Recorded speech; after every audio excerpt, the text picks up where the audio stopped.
평안하셨죠? 오늘은 스가랴서 계속해서 이어서 말씀 살펴보도록 하겠습니다. 우리가 오늘은 스가랴서 18장 말씀을 이제 다 마치도록 하겠는데 본문으로는 18절과 19절 두 절 말씀만 봉독하도록 하겠습니다.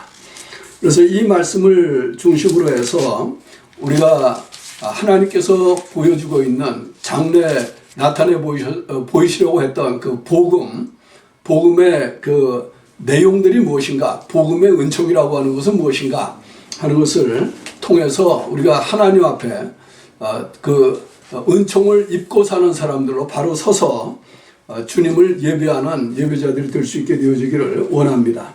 18절 만군의 여호와의 말씀이 내게 임하여 이르시되 만군의 여호와가 말하노라. 4월의 금식과 5월의 금식과 7월의 금식이 변하여 유다 족속에게 기쁨과 즐거움과 희락의 절기가 되리니 오직 너희는 진실과 화평을 사랑할지니라 그랬습니다.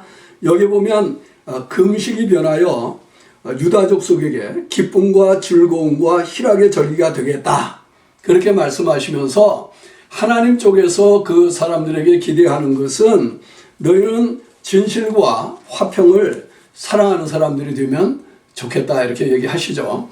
진실한 말을 하는, 이웃을 향해서 정직을 말하는 사람들이 되라 하는 말씀은 그 앞에 나오는 본문에도 나타나는 말씀입니다.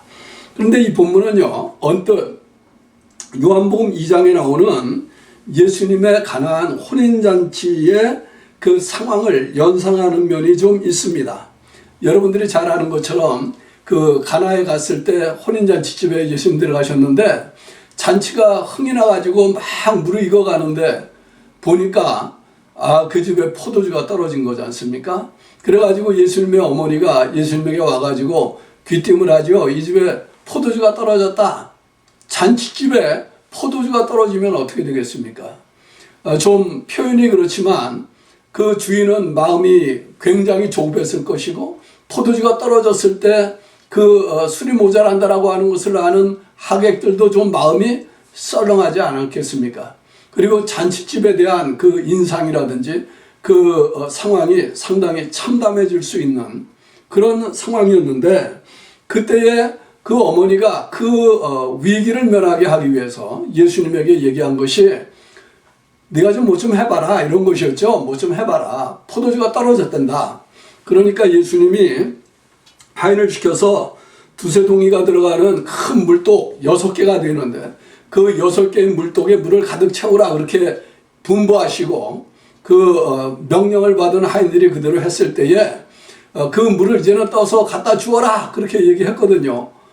물을 떠다 주라 그랬는데 물이 포도주가 된 거예요. 그거는 물 떠다 준 하인들만 아는 일이었다 이렇게 신비한 그 코멘트를 하나 이렇게 붙였습니다. 분명한 것은 뭐냐 하면은 절박한 상황 속에서 잔치집이 곡을 할 만한 이런 자리로 들어간 게 아니고 계속해서 흥겨운 즐거움과 기쁨이 있는 잔치의 그 시간들을 보낼 수 있었다라고 하는 것이죠. 어두움과 빛이 극렬하게 대조될 수 있는 상황이 그 속에서 나타나게 되어지는데 그런 상황을 오늘 우리가 이 말씀을 통해서 볼 수가 있습니다. 금식이라고 하는 것 어떻게 보면 참 슬픈 일이죠. 그리고 여기에 나오는 이 금식이라고 하는 것은 그냥 있게 되어진 우리가 이제 신앙생활하면서 생각하는 것 같은 내가 신앙생활에 좀 어려운 문제가 있으니까 금식을 좀 해서 하나님께로부터의 문제를 해결받겠다 그런 정도가 아니었습니다. 이거는요 바벨론의 공격을 받은 그 남쪽 유다, 북쪽 이스라엘은 진작 망했고요. 남쪽 유다가 공격을 받아가지고 이제 포로로 잡혀가게 되어지죠. 남쪽 유다도 사실은 BC 586년에 완전히 망합니다. 예루살렘 성전까지 완전히 파멸이 되어지는데 그 일이 있기 바로 전에 이 바벨론에서 남쪽 유다 사람들을 다 잡아가면서 그달랴라고 하는 사람을 남쪽 그 남아있는 사람들의 통치자로 세워놓고 갔어요. 그런데 이 남쪽 유다 사람들이 에레미야 선지자나 다른 선지자들이 이야기하는 것처럼 바벨론에게 항복하고 그 사람들에게 나아가면 하나님께서 그들을 보존하고 살 길을 열어주시겠다 그렇게 했는데도 하나님의 말씀을 의지한 게 아니고 자기네들의 꾀를 내어가지고 사실은요 바벨론에게 항복하기보다는 애굽으로 피난가는 쪽을 선택을 한 거예요. 그래서 애굽으로 피난 가려고 하다 보니까 바벨론 왕이 임시 통치자로 세워놓은 이 그달랴를 죽여버립니다. 그리고 그 죽여버린 대가로 바벨론의 진노를 사가지고 예루살렘은 완전히 망하게 되어져요. 그런 역사적인 배경을 배후에 깔고 있어요. 그래서 이 사람들이 바벨론의 포로로 잡혀가게 되어지죠. 바벨론의 포로로 잡혀가서 70년 동안 종살이하고 났는데 이제 그 70년을 맞춰가는 즈음에 스가랴 선지자가 말씀을 전하는 거예요. 그 70년 동안 이 사람들이 무엇을 했느냐? 이 사람들이 한 것이 4월과 5월과 7월에 금식을 했어요. 우리가 7장에 보면은 이 사람들이 늘 그렇게 금식을 했는데 때에 이 스가랴 선지자가 말씀을 전하는 이 때에 다시 그 베델에 사는 한 사람이 제사장들과 성전에 있는 제사장들과 그 선지자들에게 사레살과 레겜멜렉이라고 하는 사람 그 종자들을 보내가지고 물어보게 해요. 금년에도 우리가 또 금식을 해야 하겠습니까? 이제 70년 종살이 기간이 다 끝나가는 상황이니까요. 금년에도 우리가 또 금식을 해야 되겠습니까? 그렇게 이야기를 하죠. 그 질문에 대해서 주시는 대답 가운데 우리가 앞에 살펴본 말씀들이 있고 오늘 이 본문 말씀에 직접적인 대답이 나오는데 여기에 그 이야기하시는 것은 이런 거예요. 이제는 그 금식이 바뀌어서 기쁨의 절기가 되게 해주겠다. 그 금식이 바뀌어서 정말 하나님을 즐거워하는 희락의 때가 되게 해주겠다. 이렇게 대답을 하시는데 이 대답이 있기 전에 7장에 보면 그 질문을 하러 온 사람들에게 바로 주신 대답이 있어요. 바로 주신 그 대답은 뭐냐면 굉장히 아이러닉한 대답이에요. 거기 보면은 7장 4절에 보면 이렇게 얘기합니다. 만군의 여호와의 말씀이 내게 임하여 이르시되 온 땅의 백성과 제사장들에게 이르라. 너희가 70년 동안 5월과 7월에 금식하고 애통하였거니와 그 금식이 나를 위하여 하나님이 하시는 말씀이에요. 나를 위하여 한 것이냐? 너희의 먹으며 마심이 전혀 자기를 위하여 먹으며 자기를 위하여 마심이 아니냐? 이렇게 책망을 하셔요. 다른 말로 이야기하면 이 유다 사람들이 그때에 이렇게 금식하고 애통하는 것 같은 일을 하는 것조차도 사실은 하나님 앞에 진정으로 마음을 찢고 회개하고 애통하는 마음으로 간 게 아니라는 거예요. 그래서 성경 주석자들은 이렇게 토를 달았습니다. 이 사람들이 금식을 그렇게 한 것은 정말 자기네들의 의의를 내세우기 위해서 자기네들이 종살이 하게 됐잖아요. 포로로 잡혀가게 됐잖아요. 지은 죄가 얼마나 악하다라고 하는 것을 볼 수 있게 되어졌는데 그 일들에 대해서 정말 하나님 앞에 가슴을 찢고 돌아오는 게 아니라 하나의 의식적으로 애통하는 것 같은 이런 모습으로 하나님 앞에 자기네들의 의의를 내세우기 위한 수단으로서 이 금식들을 해왔다라고 얘기하는 거예요. 그렇기 때문에 이 금식이라고 하는 게 진정으로 하나님께 연락되어지거나 하나님이 인정하는 것이었다라기보다는 하나님 보실 때는 차라리 안 했으면 좋았을 것 같은 그런 의식들이었었다라고 하는 겁니다. 제가 이 말씀을 보면서요, 저는 어렸을 때 우리 집에서 차례를 지낸 적이 있는 사람이에요. 저희 부친이 한국에서 잘 알고 있는 조상숭배라고 할 수 있는 제사를 지내던 사람인데, 가만 생각해 보면은요, 여러분들 그런 생각 혹시 들지 않습니까? 왜 이 차례를 지냅니까? 살아계셨을 때 그 부모님들에게 잘했으면 아마 안 할 수도 있지 않았을까? 물론요, 본심으로 진심으로 지금도 조상을 경외하고 공경하기 때문에 차례를 지낸다라고 하는 분들에게는 제가 이렇게 말하는 게 이해가 아닐 수도 있겠지만, 그러나 사실은 차례를 지내고 나면은 두 가지는 해소가 되는 거예요. 하나는 평소에 살아계실 때 부모님에게 잘못했다라고 하는 것에 대한 죄책감으로부터 약간의 위로를 받는 행위가 될 수 있겠죠. 다른 하나는 끝나고 나면 제사 음식을 같이 먹는 즐거움이 있습니다. 가난한 사람들이 뭐 언제 한번 그 좋은 음식들 먹겠어요. 그러니까 제사 지낼 때는 비싼 음식들, 좋은 음식들 사다가 조상 이름으로 차려놓고 제사 드리고 난 다음에 또 그것을 먹는 즐거움들이 있잖아요. 그런 생각이 얼뜻 듣게 하는 그런 표현이 이 7장에 나오는 하나님의 책망의 말씀인 거예요. 너희들 금식하고 애통하고 이렇게 한다고 하지만 그거 끝나고 나면은 또 음식 먹고 즐거워하는데 그게 나를 위한 거냐? 정말 나를 위한 거냐? 너희들 자신을 위한 것이지. 마치 말이죠. 돌아가신 그 부모님들이 뭘 하겠어요? 무슨 음식을 드시겠어요? 사실은 살아남은 사람들을 위한 것 아니냐? 이렇게 말씀하시는 것 같은 요운이 있는 그런 책망이죠. 그런데 오늘 우리가 읽은 이 8장에 들어오면 그럼에도 불구하고 스가랴 선지자는 이 사람들에게 그렇게 얘기하는 겁니다. 너희가 애통하고 슬퍼하던 이런 금식, 그것이 형식적이 됐든 진심이 됐든 관계없이 이제는 그 금식의 날들이 정말 하나님께서 의도하시는 바 기쁨과 즐거움과 희락의 절기가 되게 해주겠다, 이렇게 이야기를 하는 것이죠. 다른 말로 이야기하면 이제는 더 이상 죄를 인해서 괴로워하지 않아도 된다. 오히려 그 날들은 하나님의 용서와 구원으로 인해서 기뻐하고 즐거워하는 희락의 절기들이 되게 되어지겠다라고 이야기하는 것입니다. 이 말씀 속에서 우리는 예수 그리스도의 복음의 핵심이 무엇인지를 살펴볼 수 있게 되어져요.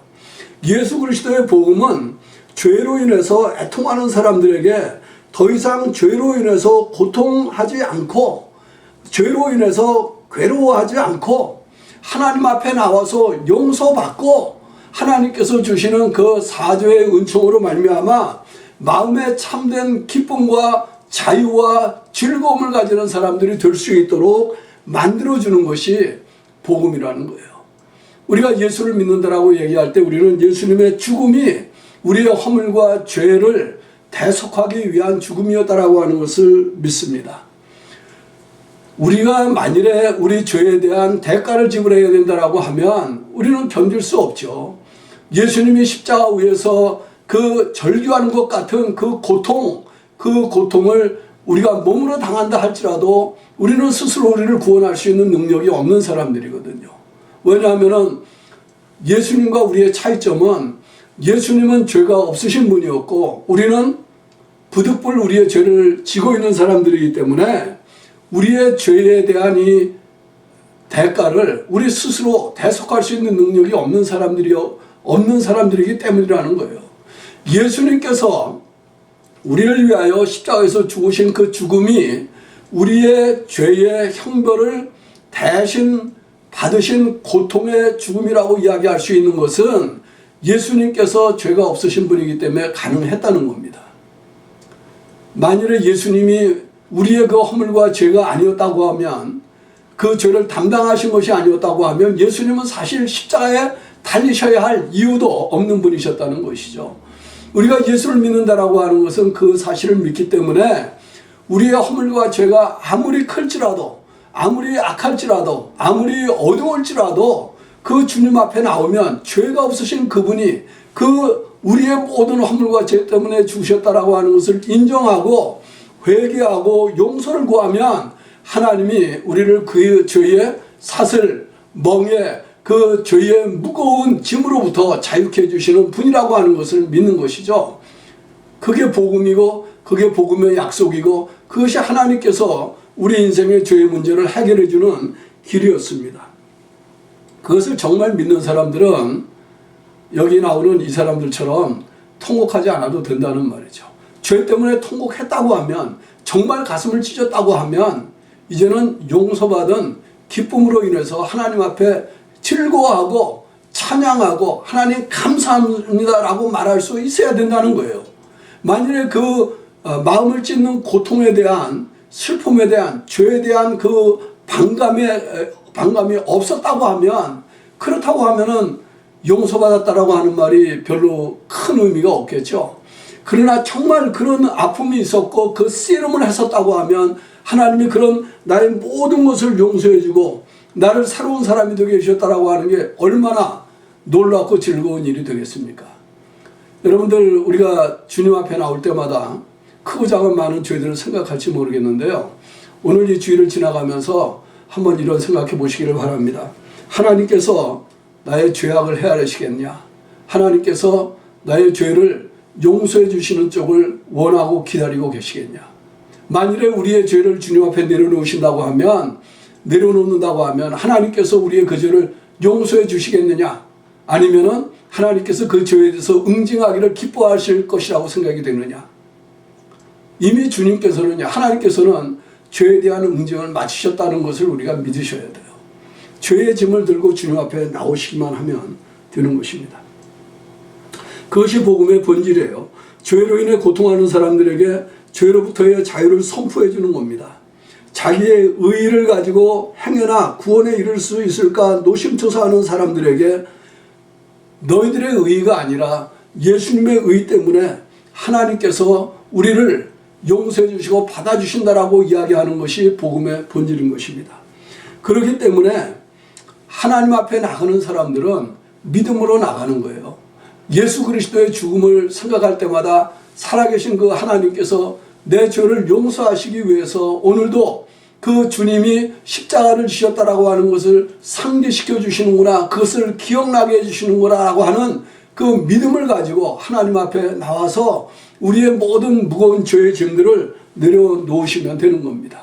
그런 사람들이 믿음으로 사는 사람들인 거예요.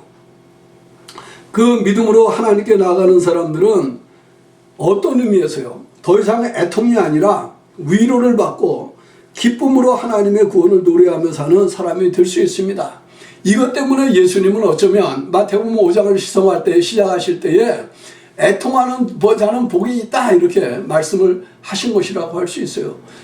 죄 때문에 진정으로 애통한 적이 있는 사람이라고 하면 용서의 말씀은 그야말로 목마른 사람에게 시원한 냉수와 같이 마음에 만족을 주는 복된 소식이 될 수 있습니다. 우리가 예수님이 살아계셨을 때 이 금식에 대한 이야기를 하는 것을 보면 이 흐름이 여전히 계속되고 있었던 것이 아닌가 하는 생각을 하게 하는데요. 한 번은 세례 요한의 제자들이 예수님에게 와서 이런 질문을 한 적이 있습니다. 우리와 바리새인들은 금식하는데 왜 당신의 제자들은 금식하지 않습니까? 이렇게 물었어요.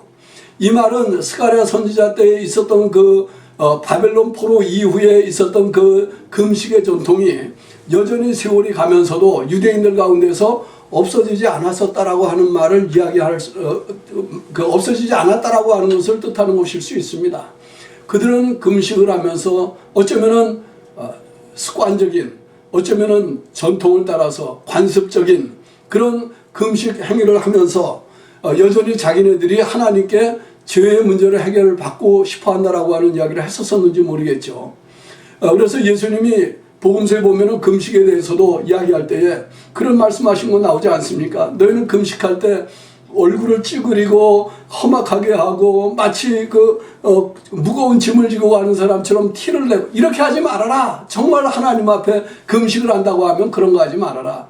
기름을 바르고 얼굴을 밝게 하고 사람들이 볼 때 오히려 즐겁고 기쁜 모습으로 사는 것처럼 이렇게 하라라고 하는 이야기 하셨던 거 기억하시죠?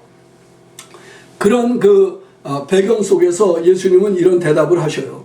예수님이 어떻게 대답하시냐면은 그 세례 요한의 제자들에게 혼인집 손님들이 신랑과 함께 있을 동안에 슬퍼할 수 있느냐? 그러나 신랑을 빼앗길 날이 이르리니 그때는 금식할 것이니라.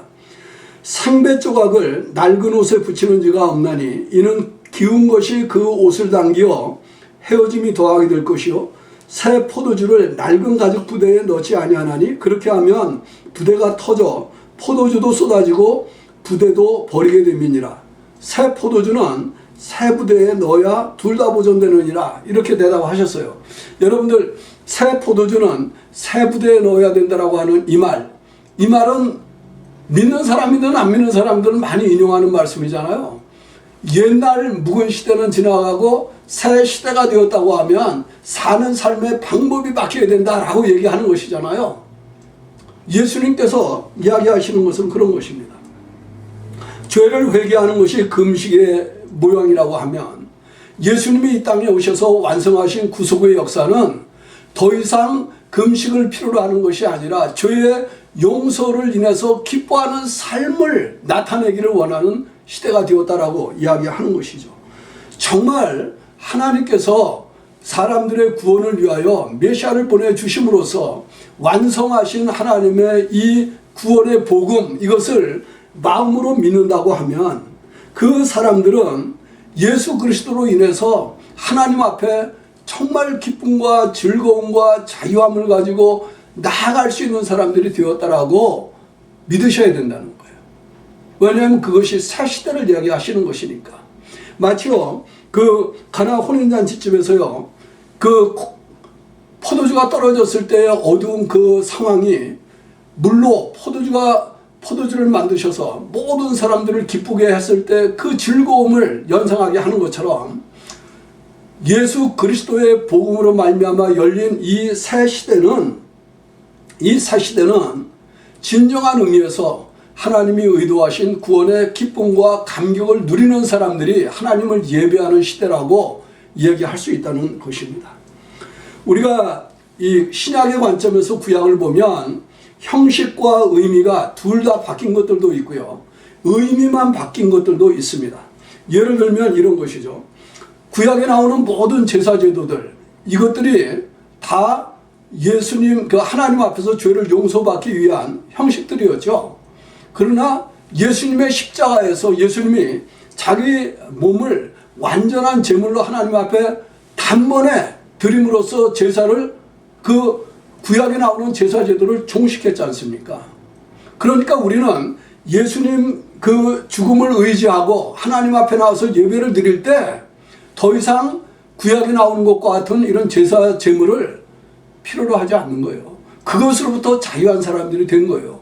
다른 말로 이야기하면 하나님께서 우리의 죄를 용서하시기 위해서 그 아들을 단번에 드린 제물로 연락해 주셨다라고 하는 것을 믿는 사람들이라고 하면 우리의 죄를 하나님께서 그렇게 용서해 주셨다라고 하는 것을 믿는 것 때문에 기쁨으로 하나님 앞에 나올 수 있어야 된다는 말이에요. 그 부분을 여러분들이 한번 생각해 보세요. 그리고 의미만 바뀐 것들도 있습니다. 의미만 바뀌었다라기보다는 의미가 확장이 됐다라고 얘기할 수 있는 것이 있죠. 구약에는요, 예루살렘 성전이 있었습니다. 그렇죠? 돌로 만든 성전. 거기서 하나님을 예배했어요. 그런데 복음서에 보면은 예수님이 자기 몸을 가리켜서 성전이라 그랬습니다. 너희가 이 성전을 헐라. 그러면 내가 사흘 만에 다시 일으키겠다. 이렇게 얘기했다고 그랬지 않습니까? 그것 때문에 나중에 사람들로부터 거짓 고소를 받는 일을 당하기도 했지만 예수님의 의도는 예수님 몸이 성전이라는 거예요. 예수님 몸이 다른 말로 이야기하면 돌로 만든 성전에서 하나님의 임재를 말하고 하나님을 만나는 게 아니라 예수님을 통해서 하나님의 임재를 말하고 하나님을 만나고 하나님을 예배하는 사람들이 된다는 거예요. 그 예수님이 죽으시고 부활한 다음에 그 다음에 시작하신 것이 교회죠. 이 교회를 놓고 이야기할 때 예수님이 무엇이라고 부릅니까? 사도들이 무엇이라고 부릅니까? 이 예수 그리스도의 교회가 하나님의 임재가 있는 거룩한 전이라고 부르는 거예요. 성전이라고 부르는 거죠. 이게 요한계시록에 이르가면 요한계시록에 있는 그 새 예루살렘 거기에는 돌로 만든 성전이 없습니다. 예수 믿는 그리스도인으로 되어진 성전이 있는 게 아니라 하나님 자신이 성전이다 이렇게 얘기를 하셔요. 하나님이 성전이셔요. 예수님과 하나님이 같은 분이시잖아요. 다른 말로 이야기하면 시대가 바뀌고 있다는 말이죠. 구약에서 신약으로 넘어왔을 때 하나님의 이 구속의 은총이 하나님이 의도하신 것처럼 만개되어졌고 그 하나님이 의도하신 것처럼 만개되어진 이 구원의 은총이 영원한 하나님 나라로 이어지게 되어진다는 말이에요. 그래서 예수를 믿고 구원받는 사람들을 이야기할 때에는 진정한 의미에서 죄를 애통하는 것과 같은 이 유대인들이 했던 것과 같은 형식적인 금식 이런 거 필요하지 않다는 말입니다. 진실로 하나님께서 우리의 죄를 용서해 주셨다라고 하는 이 일, 가슴을 찢고 마음을 찢고 죄 때문에 애통한 적이 있는 사람이라고 하면 용서받은 기쁨과 감격을 가지고 하나님 앞에서 죄로부터 자유를 말하고 하나님이 주신 기쁨을 말하고 하나님께서 주신 평강을 누리며 사는 사람들이 되어질 수 있었다는 말이죠. 이게 왜 가능합니까? 전적으로 하나님 때문에 가능해요. 우리가 읽지 않은 앞부분에 나오는 본문과 뒷부분에 나오는 본문을 간략하게 소개하면 이렇습니다. 앞부분에 나오는 그 본문은 이렇게 되어 있어요. 14절에 만군의 여호와가 말하노라 전에 너희 열조가 나의 노를 격발할 때에 내가 그들에게 재앙을 내리기로 뜻하고 뉘우치지 아니하였으나 이제 내가 예루살렘과 유다 족속에게 은혜를 베풀기로 뜻하였나니 너희는 두려워하지 말라 그렇게 얘기해요. 하나님께서 이스라엘 백성들을 아수르 손에 붙이고 바벨론의 손에 붙이고 이렇게 하셨을 때에는 언약의 백성으로서 그들이 범한 그 죄악을 생각할 때 분노하셔서 그들을 심판하기로 작정했지만은 이제는 하나님께서 뜻을 돌이키시고 그들에게 우리가 지난번에 살펴봤죠. 하나님이 그렇게 했더니 그 사람들이 그 이방 족속들이 하나님의 백성들을 유린하는 것을 보고 하나님께서 질투가 날 만큼 분노하셔서 그들을 다시 돌아오게 하시겠다고 했지 않습니까? 그러니까 마음을 돌이키고 그들에게 은혜를 베풀기로 뜻했다 이렇게 말씀하시는 거예요. 그래서 이어지는 말씀 보면 그들에게 일용할 양식의 문제 해결해 주시겠다라고 하는 표현이 이어지는데 여러분들 우리가 예수 그리스도를 믿는다라고 하는 것은 하나님께서 죄를 짓고 사는 사람들이지만은 이 사람들에게 죄에 대한 책임을 묻는 쪽에 더 관심을 가지고 계신 것이 아니라 다른 말로 이야기하면 하나님이 심판을 하는 쪽에 관심을 갖고 계신 것이 아니라 그 사람들을 어떻게 하든지 용서해서 그 사람들로 하여금 하나님께로 돌아오도록 하는 일에 하나님이 더 관심을 가지는 분이 되셨다는 거예요. 그것 때문에 하나님께서 성자를 세상에 보내주신 겁니다.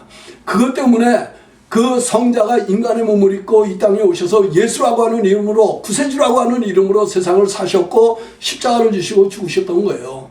하나님이 하나님의 관심을 심판으로부터 용서를 통해서 사람을 구원하는 일에 더 초점을 맞추는 쪽으로 바꾸셨기 때문에 하나님께서 우리를 구원해 주시기를 기뻐하는 일을 하시게 되었다는 말입니다. 뒷부분에 나오는 맥락을 보아도 역시 마찬가지예요. 그 20절 이하에 나오는 말씀에 보면은 이렇게 되어 있습니다. 만군의 여호와가 말하노라 그 후에 여러 백성과 많은 성읍의 거민이 올 것이라. 이 성읍 거민이 저 성읍에 가서 이르기를 우리가 속히 가서 만군의 여호와를 찾고 여호와께 은혜를 구하자 할 것이면 나도 가겠노라 하겠으며 많은 백성과 강대한 나라들이 예루살렘으로 와서 만군의 여호와를 찾고 여호와께 은혜를 구하리라. 만군의 여호와가 말하노라 그날에는 방언이 다른 열국 백성 10명이 유다 사람 하나의 옷자락을 잡을 것이라. 곧 잡고 말하기를 하나님이 너희와 함께 하심을 들었나니 우리가 너희와 함께 가려 하노라 하리라 그랬어요. 유다 사람 한 사람의 옷장을 잡을 것이라. 이 말에 대한 해석은요, 일반적으로 유다 사람들을 얘기한다고 하지만 그 유다 사람들의 대표적인 인물인 예수님을 이야기한다라고 해석을 하고 있습니다. 예수님의 옷자락을 붙잡고 우리는 사실 하나님의 임재 속에 들어가는 거예요. 예수님 때문에 하나님의 나라에 들어가게 되어지는 것이죠. 다른 말로 이야기하면 복음이라고 하는 것은 이런 것입니다. 정리하면은 하나님께서 사람들의 죄를 용서하시고 사람들의 허물과 죄를 용서하시고 구원하신 것 때문에 사람들이 하나님과의 새로 시작되어진 이 관계 속에서 기뻐하며 살게 되어지기를 원하시는 것이라는 거예요. 그 일을 가능하게 하신 게 누구냐? 예수님이시라는 거죠. 예수님을 통해서 하나님께서 땅에 있는 모든 민족과 나라의 모든 사람들이 죄의 문제를 해결받고 하나님께로 돌아와서 더 이상은 죄로 인해서 괴로워하지 않고 오히려 용서받은 기쁨과 감격과 희락을 가지고 사는 사람들이 되기를 원하셨다는 겁니다. 그래서 예수님이 살아계실 때 금식에 대한 질문을 받으셨을 때 그렇게 대답을 하신 거예요. 이제는 새 시대가 되었다. 이제는 새 포도주를 먹고 마시는 시대가 되었다. 그렇기 때문에 새 포도주는 새 부대에 담아야 그래야 온전히 둘 다 온전히 보존이 된다. 이렇게 말씀하신 겁니다.